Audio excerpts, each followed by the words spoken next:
Bonjour, bienvenue au-dessous des bibliothécaires. Aujourd'hui c'est très estival, donc on est dehors, c'est nos bureaux. En fait on travaille toute la journée comme ça, entouré de roses. Et comme notre travail c'est justement d'acheter des livres, oui, vous m'avez entendu, d'acheter des livres, eh bien j'avais envie de vous présenter une grosse pile à lire. Alors c'est pas évidemment une grosse pile à lire parce qu'à chaque fois qu'on fait une commande, on en reçoit beaucoup des livres. Ma dernière commande de romans jeunesse, pour les plus petits, rassemblait pas mal de choses qui m'intéressaient bien. La première, c'est un petit chat. C'est Marius, qui est une première lecture qui est traduite de l'allemand. Au départ, c'était écrit en fait en un seul gros tome par Erwin Moser. Et en France, ça a été édité par Casterman dans des petits fascicules comme ça, où ça réunit 2-3 histoires. C'est vraiment délicieux. C'est vraiment très très chouette. Si vous avez des enfants qui commencent la lecture, voilà, à 6-7 ans, vous pouvez vraiment leur faire lire ça. Alors c'est super bien dessiné, c'est un petit peu vintage le dessin. Vous voyez le texte est quand même très réduit. Marius le chat, alors il lui arrive des tas d'aventures à Marius le chat, donc n'hésitez pas à vous ruer sur ça. Toujours dans les premières lectures, c'est une autre collection qui, celle-là, va me tomber du ciel. C'est le cas de le dire parce que elle est merveilleuse. Noé et Azote. Alors, encore une fois, c'est des premiers romans, donc à partir de 7 ans. Ce qui est très bien fait chez Magnard Jeunesse, puisque c'est eux qui l'éditent, c'est que c'est vraiment par niveau. Donc celle-là, c'est à partir du CE1, je crois que c'est indiqué d'ailleurs à un endroit. Voilà, niveau 7 ans, CE1, CE2. Et c'est assez bien parce que ça permet à l'enfant de progresser tout en gardant ses personnages préférés. Ils ont aussi adapté ces livres pour les publics dits dyslexiques, dysorthographiques, etc. Et on en a acheté à la bibliothèque, donc c'est pour ça que je vous le conseille. C'est vraiment fait en lien avec des pédagogues, des enseignants. Donc. Et c'est comique. Donc à lire. Alors après j'ai une autre collection où je me suis défoulé littéralement, j'ai tout acheté. Il y a 10 ans, c'est Actes Sud qui fait ça. La collection s'appelle Ceux qui ont dit non. Donc ceux qui ont dit non, c'est des portraits d'intellectuels, d'écrivains, d'hommes, de femmes qui se sont engagés tout au fil de leur vie.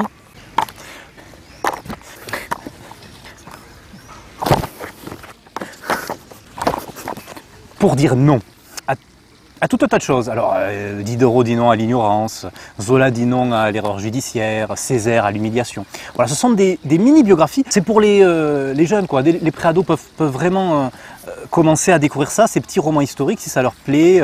Bon, Jaurès, par exemple, qui dit non à la guerre. Alors, c'est constitué à chaque fois de petits chapitres romancés, où on suit l'histoire du personnage qui est développé. Et à la fin, on a une petite partie documentaire avec les dates de la vie de la femme ou de l'homme qui est expliquée juste avant.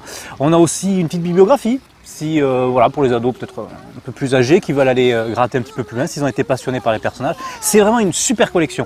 Alors je vous dis qu'elle a 10 ans, parce que les premières maquettes étaient pas très jolies, pour vous dire vraiment c'était assez moche. Et là ils l'ont réédité, alors moi ça m'a beaucoup plu, enfin ils l'ont remaquetté, et ça m'a beaucoup plu parce que vraiment je trouve que les dessins sont très chouettes, quoi. On a vraiment un travail visuel qui donne envie, quoi. Voilà, Mandela.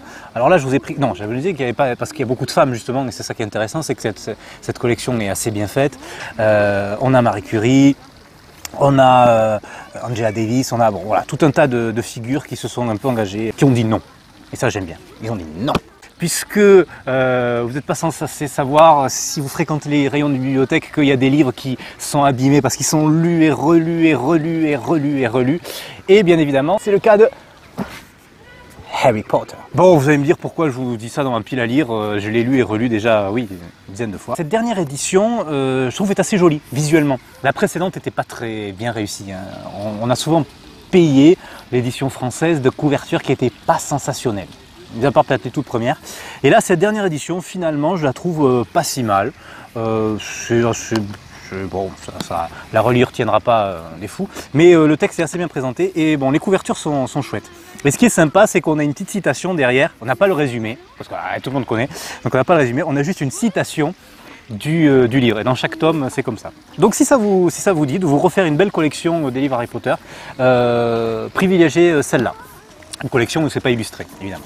Dans ma gigantesque pile à lire, j'ai racheté des classiques aussi. Oui. On a du théâtre, alors le Malade imaginaire, le Chant Juillet d'été. Pourquoi je vous dis ça? Parce que du coup c'est un peu compliqué d'avoir des livres qui donnent envie. Parce on est dans une pile à lire, donc avoir envie de lire. Alors celui-là, il est assez, je trouve que la photo est assez marrante, quoi. On est vraiment, ça donne un peu envie. J'ai l'impression. C'est toujours un peu compliqué parce que c'est des livres quand même qu'on lit souvent à l'école, au collège ou au lycée, et donc du coup, donner envie de lire aux plus jeunes sur des textes qui sont quand même assez compliqués d'approche, c'est pas évident. Mais plongez-vous dans ces super classiques. Moi, je les relis souvent. Le théâtre, c'est intéressant à lire quand même. C'est bien à avoir joué, mais c'est bien à lire. Hop! Voilà, ça c'est La famille trop de filles, c'est vraiment la collection de première lecture qui se vend comme des pipins, qui est lue. C'est de très bonne qualité. Suzy Morgenstern est une écrivaine qui a écrit beaucoup de livres pour la jeunesse. Si vous ne connaissez pas vos enfants ou si vous avez des enfants, il faut qu'ils lisent La famille trop de filles, c'est délicieux. Évidemment, Gallimard récemment a réédité les livres dont vous êtes le héros. Si vous avez à peu près mon âge, ou peut-être un tout petit peu plus loin, quand vous étiez jeune, ado, vous avez certainement joué avec des livres. Et oui, on peut jouer avec les livres. Et c'est toute cette collection où on suit les aventures à la fois de héros fantastiques, parfois ça fait peur. Donc Gallimard les réédite. Si vous voulez un petit peu de nostalgie, allez-y quoi. Ruez-vous. Il y a aussi une super collection. J'avais acheté dans ma dernière commande Vendredi ou la vie sauvage. C'est des classiques réédités. C'est magnifique. Vous voyez le format, poil de carotte. C'est plein d'illustrations superbes et le texte évidemment. Et en intégrale. Et pour conclure, un tout petit livre. C'est assez chouette. C'est une histoire qu'on peut attaquer d'un côté, puisque c'est l'histoire qui se passe par le lac, ou alors de l'autre, par la forêt. Et bien sûr, les enfants peuvent suivre les aventures de ce personnage. C'est écrit par Alex Cousseau et c'est chez Boomerang.